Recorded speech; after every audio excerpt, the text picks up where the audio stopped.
ये जो स्थान है पनिहारी कुंड, कहते हैं कि ब्रज 84 को उसमें अनेक ऐसे स्थान है जहाँ पे अनेक साधु संत भजन कर रहे हैं। तो आपको ऐसा लगेगा, पर यहाँ पे आज भी ऐसे संत, महान संत हैं जो अदृश्य रूप में भजन कर रहे हैं। यहाँ पे ब्रज में नंदगांव आने वाली थी, तो उनको माता ने शिक्षा दिया कि बेटा आप जा रही हो, वहाँ पे बड़ा सुंदर स्थान है, क्योंकि वहाँ नंदगांव है, वहाँ के राजा हैं नंद महाराज। पर एक चीज़ आप बिल्कुल अपने जीवन में उतारना कि वहाँ पर आप हर चीज़ करना, पर एक व्यक्ति वहाँ है जो बड़ा चतुर है, बड़ा सुंदर भी है, तो उसका दर्शन बिल्कुल न करियो, कभी दर्शन उसका मत करना। नंद के लाला वो बड़ा चंचल है, बड़ा सुंदर है, क्योंकि आपने अगर एक बार भी उसका दर्शन किया तो आप विशेष करके ठाकुर जी के लिए जल यहाँ से जाया करता था। तो यशोदा मैया यहीं से पानी लाला के लिए लेके यहीं से लाला के लिए जल लेके जाती थी, और ठाकुर जी को बड़ा पसंद था ये जल। सभी भक्तों को मेरी राधे राधे। मैं प्रियास रणपारा सर स्वागत करता हूँ आपके अपने चैनल ब्रज महिमा में। ब्रज महिमा चैनल के माध्यम से हम ब्रज मंडल के ऐसे अनेकों छुपे हुए और दिव्य स्थानों के दर्शन आप सभी भक्तों को निरंतर कराते चले आ रहे हैं। आज उसी श्रृंखला में आगे बढ़ते हुए हम आपको लेकर के आए हैं श्रीधाम नंदगांव। और श्रीधाम नंदगांव में यह स्थान जिसको पनिहारी कुंड कहा जाता है, यहाँ ठाकुर जी की बड़ी ही अलौकिक लीला हुई है। और ये कोई साधारण कुंड नहीं है, ये वो कुंड है जिसकी ठाकुर जी की लीला में बड़ी ही महत्वता है। इसी कुंड से, पनिहारी कुंड से मैया यशोदा लाला के स्नान के लिए, लाला के भोग प्रसाद के लिए यहाँ से जल लेके जाई हैं। तो आज हम आपको दर्शन कराते हैं श्रीधाम नंदगांव में विराजमान इस स्थान के, जिसको पनिहारी कुंड कहा जाता है। तो आइए हम और आप आज आनंद लेंगे पनिहारी कुंड के दिव्य दर्शनों का। और यहाँ पनिहारी कुंड के पावन तट पर हमारे युगल स्वरूप के भी बड़े सुंदर दर्शन हैं। यहाँ मंदिर में विराजमान हमारे प्रियाजी और लालजू के भी आपको दर्शन कराएंगे। तो उससे पहले चलते हैं पनिहारी कुंड के दर्शनों के लिए। और अब हम पहुँच गए हैं पनिहारी कुंड के पावन तट पर। हरे भरे वृक्षों से घिरा हुआ बड़ा ही सुरम्य यह कुंड है, जिसको पनिहारी कुंड कहा जाता है। और मैं आप भक्तों से एक निवेदन और करूं, जब हमारे लाला को ब्याह भयो तो लाला बरसाने जावे ते पहले यही जलते स्नान करे हुए हो, और लाला ने यही जलते स्नान करके फिर लाला को श्रृंगार समस्त सखान्य कराया। तो ये कोई साधारण सरोवर नहीं है, ना कोई साधारण कुंड है महाराज। हमारे ठाकुर जी का बड़ा ही सुंदर पनिहारी कुंड है। और मैया लाला के भोग प्रसाद के लिए यहीं से जल लेके जाएं। बड़ा मीठो यहाँ को जल है। और आप देख सकते हैं हरे भरे वृक्षों के बीच में ये घिरा हुआ बड़ा ही सुंदर सरोवर है। और यहाँ ब्रजवासी किस प्रकार को आनंद लें, आप दर्शन कर रहे हैं ब्रज महिमा चैनल के माध्यम से। आइए हम और आप आनंद लेते हैं यहाँ के दिव्य आचमन का। आप सभी भक्त लोग मेरे साथ मानसिक रूप से आज पनिहारी कुंड का आचमन करें, और मेरा विश्वास है कि आपको वही पुण्य फल प्राप्त होगा जो यहाँ आचमन करने से जीव को प्राप्त होता है। जय हो मेरे नंद के लाला की, जय हो तीर्थराज।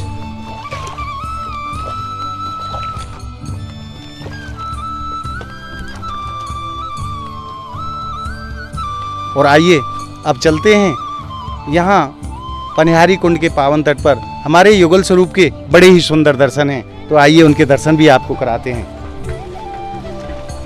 और अब हम पहुंच गए हैं पनिहारी कुंड के पावन तट पर विराजमान ये मंदिर। आप देख सकते हैं ये मंदिर कितना प्राचीन रहा होगा।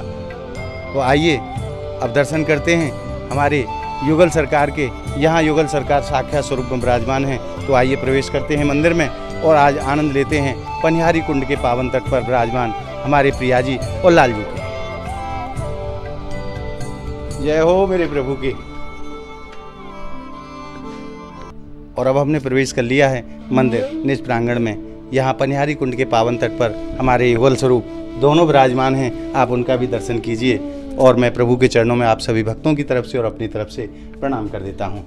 जय हो लाडली लाल की।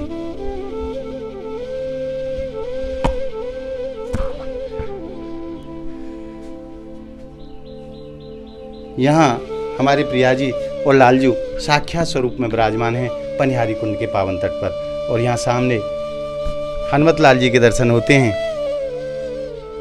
आप भी दर्शन करें। जय हो मेरे हनुमत लाल जी की। और एक बार मैं आपको यहाँ के दर्शन भी करा देता हूँ। ये कैसा सुंदर स्थान है और बड़ा प्राचीन स्थान है। पनिहारी कुंड के पावन तट पर विराजमान यह स्थान अपने आप में बड़ा सुंदर स्थान है और बड़ी शांति है इस स्थान पर। भजन और साधना के लिए यह सर्वोत्तम स्थान है।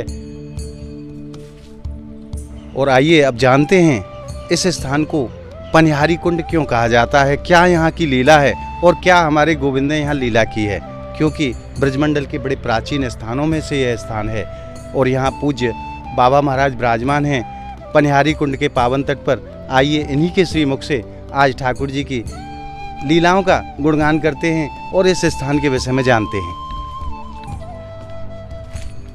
महाराज जी राधे राधे। राधे राधे, जय जय श्री राधे। सर्वप्रथम प्रभु आप अपनो परिचय हमारे दर्शकन को आप देव भक्त। मेरा नाम है विनोद माधव दास जी। मैं मुंबई से आया हूँ जी और यहाँ पे रह के प्रयास कर रहे हैं कैसे ठाकुर जी के चरणों में वो रस प्राप्त हो जो अनेक रसिकों ने प्राप्त किया है। जी। तो हम संतों के मुख से सुना करते थे कि ब्रज ऐसा स्थान है जहाँ पे भक्ति जननी, भक्ति जल्दी प्राप्त होता है।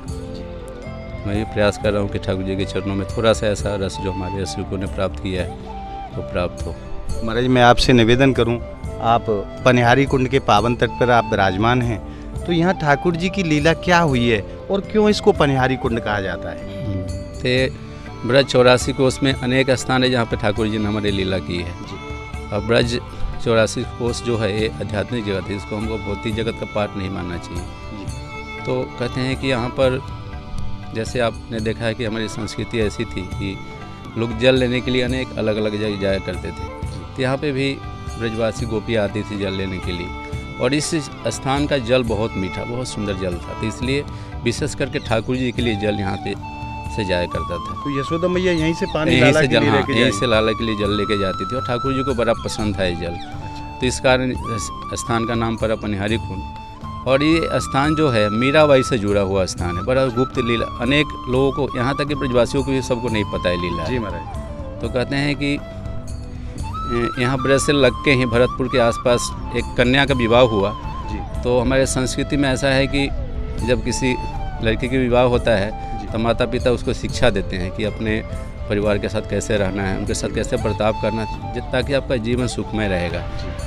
तो उस कन्या का विवाह हुआ, वो यहाँ पर ब्रज में नंदगांव आने वाली थी, तो उनको माता ने शिक्षा दिया कि बेटा आप जा रही हो, वहाँ पे बड़ा सुंदर स्थान है क्योंकि वहाँ नंदगांव है, वहाँ के राजा हैं नंद महाराज। पर एक चीज़ आप बिल्कुल अपने जीवन में उतारना कि वहाँ पर आप हर चीज़ करना, पर एक व्यक्ति वहाँ है जो बड़ा चतुर है, बड़ा सुंदर भी है, तो उसका दर्शन बिल्कुल न करियो, कभी दर्शन उसका मत करना। नंद के लाला वो बड़ा चंचल है, बड़ा सुंदर है, क्योंकि आपने अगर एक बार भी उसका दर्शन किया तो आपका जीवन पूरा नष्ट, क्योंकि आपका कहीं भी अपने गृहस्थी जीवन में मन लगेगा नहीं। ऐसा जादू है उनके दर्शन। हाँ, बड़े सुंदर है, पर आप उसका दर्शन बिल्कुल नहीं करना। तो उस लड़की ने एक गांठ बांध लिया कि मैं जाऊंगी अपने ससुराल तो कभी, और अपना मुख भी उसको मत दिखाना। तो यहाँ पर जब वो कन्या विवाह होके आई तो ऐसा पहले ऐसा यहाँ पे था कि क्योंकि नंद के लाला भगवान को लोग यहाँ के ब्रजवासी इतना प्रेम करते थे कि किसी का भी विवाह होता था किसी कन्या का, तो सबसे पहले मुख कौन देखेगा? ठाकुर जी देखेंगे मुख। तो उस लाला का भी विवाह हुआ उस कन्या से, तो उसने ठाकुर जी को निमंत्रण दिया कि आओ कान्हा, अब जो है इसका दर्शन करो, इसका मुख देखो। तो ठाकुर जी आए, जैसे प्रेम के कारण ठाकुर जी हमारे घींचे आते हैं, तो ठाकुर जी आ गए। तो दर्शन जब देखने के लिए गए तो कन्या ने, नहीं तो ठाकुर जी को देखने के लिए तैयार है, नहीं तो अपना मुख दिखा रही है। माता पिता की बात, माता पिता के बाद ध्यान है कि मुख कभी देखना नहीं। तो लोग बड़े परेशान हो गए, आसपास के लोग सबने समझा शायद शर्मा रही है, नई नई अभी दुल्हन है, नई नई विवाह होकर आया है। तो सब धीरे धीरे माता पिता सास ससुर बाहर चले गए, बोले कि जो हमारे ठाकुर जी हैं कान्हा जी अकेले में दर्शन करेंगे। यहाँ तक कि उनके पति भी उस कन्या के बोले कि श्याम सुंदर आप दर्शन करो, शायद शर्मा रही, मैं भी बाहर जाता हूँ। तो सब चले गए, वो बच गई कन्या और हमारे गोविंद बच गए वहाँ। तो ठाकुर जी ने बोला कि अभी तो सब चले गए, अभी अपना मुख दिखा दो। तो उसने बोला कि नहीं नहीं, हम आपको मुख नहीं दिखाएंगे, क्योंकि हमारी माँ ने शिक्षा दी है कि कभी भी आप नहीं तो उनका मुख देखना, नहीं तो अपना मुख दिखाना। तो इसलिए हम अपने माँ का बात मानेंगे। तो ठाकुर जी बोले ठीक है। ठाकुर जी चले गए। कई वर्ष बीत गया, उस कन्या का बाल गोपाल हो गए, उसके वो बूढ़ी हो गई, उसके पोते पोते सबके शादी वादी भी हो गए।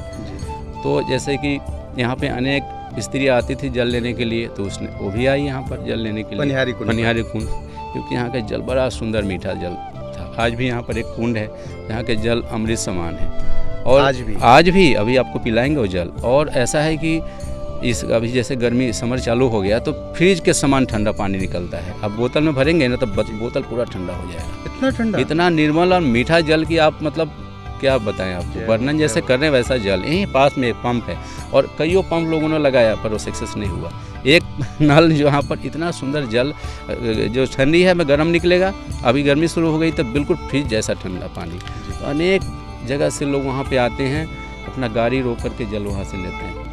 तो वो भी यहाँ पानी लेने आती थी? हाँ, तो वो भी आती थी। तो एक दिन संध्या बेला में वो कन्या यहाँ से पानी लेके और धीरे धीरे वो भर रही थी तो बाकी सखिया जो थी उसकी चली गई जी। तो उसने सोचा कि ये मटका उठाने के लिए किसी का मदद हमें लेना है, पर किसको, सब तो चली गई। तो देखा कि श्याम सुंदर यहाँ गाय चरा रहे हैं। अच्छा। हमारे कन्हैया जी यहाँ पे थे और कन्हैया जी अपने धुन में थे, तो उसने श्याम सुंदर को आवाज़ दिया। तो ठाकुर जी चले आए तुरंत, बोले कि गोपी तुम तो, पहले प्रश्न किया ठाकुर जी ने, तुम तो अपना मुख दिखाने वाली थी ना मेरा मुख देखने वाली थी, फिर तुमने कैसे हमें याद किया? और हमें तो कोई बुलाता है तो हम तो आते ही हैं, हम तो रुकने वाले नहीं हैं। तो बोला कि हम अपने मुख दिखाने के लिए नहीं बुलाए देखने के लिए, हमें आपसे मदद चाहिए। ये जो घड़ा है ये हमें उठाने में सर पे मदद करो। तो ठाकुर जी क्या नहीं करते हैं अपने भक्तों के लिए। तो ठाकुर जी ने उस मटका को जैसे उठा के सर पे रखा तो उसकी घूंघट जो है गिर गया और श्याम सुंदर ठाकुर जी का दर्शन किया तो वो मटका को हाथ से छोड़ दिया, बिलाप करने लगी, क्रंदन करने लगी और अपने भाग को कोसने लगी। अपने सासू माँ को तरह तरह के जो है ताना देने लगी कि हे भाग, मैंने आपका क्या बिगाड़ा था कि मैंने पूरी जीवन अपना व्यतीत कर दी, जिसको दर्शन करने के लिए परम ब्रह्म सारे संसार के लोग महादेव ब्रह्मा आते हैं, ऐसे श्याम सुंदर का मैंने अपने पूरे जीवन में दर्शन नहीं किया था, मेरी सबसे कितनी बड़ी भूल है। और सबको कोसने लगी, कहना रोने लगी हो कि मैंने क्या बिगाड़ा था संसार का कि इतना त्रिभुवन सुंदर भगवान का जीवन हाँ मैंने दर्शन नहीं किया, जिसके दर्शन के लिए अनेक देवी देवता ऋषि साधु शास्त्रों में पढ़ी थी, वो सुनी थी, तो जिनका दर्शन मैं नहीं कर पाया और मेरा जीवन सब व्यर्थ था, मुझे किस कारण ऐसे दंडित दिया गया। और तो ठाकुर जी तो भक्त के अधीन होते हैं और उन्होंने बड़ी क्रंदन, ठाकुर जी मुस्कुराने लगे, बोले कि ठीक है तुमको क्या चाहिए मुझसे वर मांगो। तो बोले कि मैं ऐसे परम सुंदर श्याम सुंदर का मैंने अपने जीवन पर्यंत दर्शन नहीं किया और क्या फ़ायदा, मेरे पुत्र मेरे परिजन, हाँ, तो मैं इस शरीर को नहीं रखना चाहती हूँ। मैं अभी चाहती हूँ कि मेरा शरीर जो है त्याग कर दूँ, नष्ट हो जाए और मैं जब नेक्स्ट जन्म लूँगी तो मुझे आप प्राप्त हो, मुझे आपके सिवा कोई चीज़ चाहिए नहीं, मुझे ऐसा एक ही कृपा दीजिए हाँ ठाकुर जी से कि मैं दूसरे जन्म जब मैं आऊँगी तो मैं सिर्फ आपके सिवा किसी को जानूँगी नहीं और मुझे पति रूप में आपका ही भजन करना है मुझे। ठाकुर जी ने उसको कृपा दिया, आशीर्वाद दिया और उसी समय वो जो गोपी है अपना शरीर पूरा कर दी। तो वही जो है आगे चल के मीराबाई के रूप में जन्म लेती हैं और जन्म लेते ही ठाकुर जी का नाम होता है उनके जिह्वा पे, हर समय ठाकुर जी का गुणगान करते हैं, कीर्तन करते हैं और आगे चल के ठाकुर जी उनको प्राप्त भी होते हैं। तो ही लीला है स्थान का। जय जय श्री राधे। महाराज जी आपने खूब कृपा करी है स्थान के विषय में, ऐसी सुंदर लीला को वर्णन करो, आपके चरणन में कोटि कोटि प्रणाम, आपको बार बार धन्यवाद। राधे राधे। तो अभी आपने जानो पनिहारी कुंड की दिव्य और अलौकिक लीला के विषय में, यहाँ हमारे गोविंद ने कैसी कैसी लीला करी हैं और आज भी यह ब्रजभूमि पर ठाकुर जी साक्षात नित्य लीला करते हैं गोलोक स्वामिनी श्री राधा रानी के साथ और अपनी सखियों के साथ, अपने ग्वालों के साथ। ये ब्रजमंडल के वो स्थान हैं जहाँ रह कर के ये संत भगवान दिन रात ऐसी प्रभु की लीलाओं का आनंद लिया करते हैं। ये जो स्थान है पनिहारी कुंड, कहते हैं कि ब्रज 84 कोस में अनेक ऐसे स्थान है जहाँ पे अनेक साधु संत भजन कर रहे हैं। तो आपको ऐसा लगेगा, पर यहाँ पे आज भी ऐसे संत, महान संत हैं जो अदृश्य रूप में भजन कर रहे हैं। उसका प्रमाण ऐसा मिला है कि कोई ऐसे व्यक्ति यहाँ पर आकर के नशा करने का प्रयास किया तो उनको तुरंत दंड मिला है जी। हाँ, तो यहाँ पे दृश्य रूप में तो साधु संत हैं जो भजन कर रहे हैं, तो अदृश्य रूप में महान ऐसे संत हैं जो यहाँ पे भजन कर रहे हैं। कभी कभी ऐसे लोगों को दिखता है कि बड़े जटा ऐसा, मतलब रात्रि के समय और ऐसा कभी आवाज़, और यहाँ पर जो है जो कोई विधि विधान पालन नहीं करेगा, प्रकृति के नियम को उल्लंघन करता है तो उनको दंड भी देते हैं। तो विशेष स्थान है पनिहारी को। और मैं आपको एक दर्शन और कराऊं, ये आप लता पता जो देख रहे हैं, ये कोई साधारण वृक्ष नहीं है, रात को ये गोपियों के रूप में परिणत हो जाते हैं और ठाकुर जी की लीलाओं का आनंद लिया करते हैं। ऐसी दिव्य भूमि है ये जहाँ हमारे गोविंद आज भी साक्षात लीला किया करते हैं। तो आज आपने ब्रजमंडल के पनिहारी कुंड के रूप में दर्शन प्राप्त करके हृदय में जैसा आनंद रस को अनुभव किया है, वो आनंद आपको कैसा लगा हमें कमेंट के माध्यम से ज़रूर बताएं।